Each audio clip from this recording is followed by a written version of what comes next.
राधे राधे, जय श्री कृष्णा।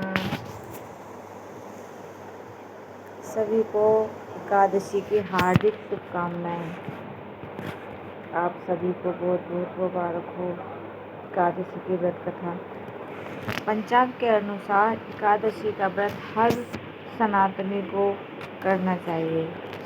एक एकादशी का व्रत ही ऐसा व्रत है जिसे आप चाहो तो दूसरे को भी दे सकते हो और ले भी सकते हो, लेकिन इसके कुछ नियम होते हैं। अगर आप पूरी श्रद्धा से और नियम के साथ एकादशी का व्रत करते हैं तो कहते हैं नारायण भगवान साक्षात आपको लेने के लिए आते हैं। लेकिन इसको करने के लिए आपको पूरे विधि विधान से एकादशी का व्रत करना चाहिए।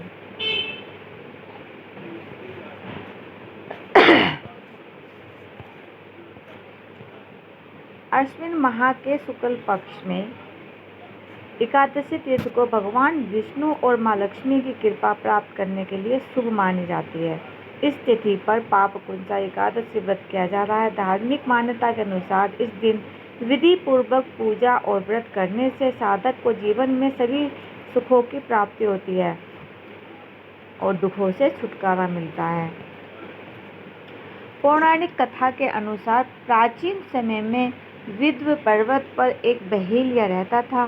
वह बहुत ही क्रूर और हिंसक था। उसने अपने पूरे जीवन में लूटपाट, हिंसा और गलत काम किए। जब बहेलिया का अंतिम समय आ गया तो यमराज ने अपने दूतों को बहेलिया को लाने के लिए कहा।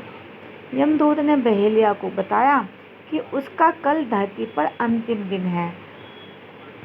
आखिरी समय नजदीक आने पर भी वह बहुत डरा हुआ था।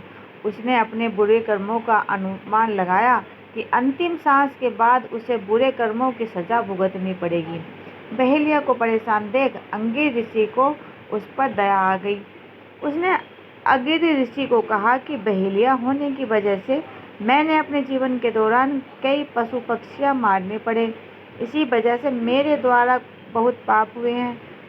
ऐसे में मुझे नरक में जाना पड़ेगा। अगर ऋषि आप मुझे ऐसा कोई उपाय बताएं जिससे मुझे सभी पापों से मुक्ति मिल जाए। ऋषि बोले कि हाँ ठीक है। अगर अंगिर ऋषि ने अश्विन माह के शुक्ल को पास उसने एकादशी के व्रत करने की सलाह दी। इसके बाद उसने विधि पूर्वक व्रत किया। धार्मिक मान्यता के अनुसार पापकुंसा एकादशी व्रत को करने से बहेलिये को मोक्ष प्राप्त हुआ।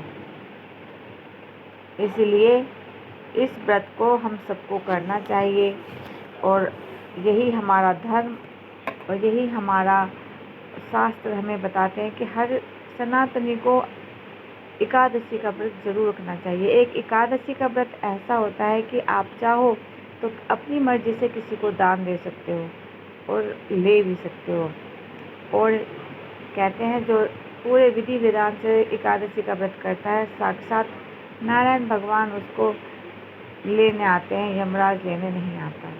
राधे राधे, जय श्री कृष्ण।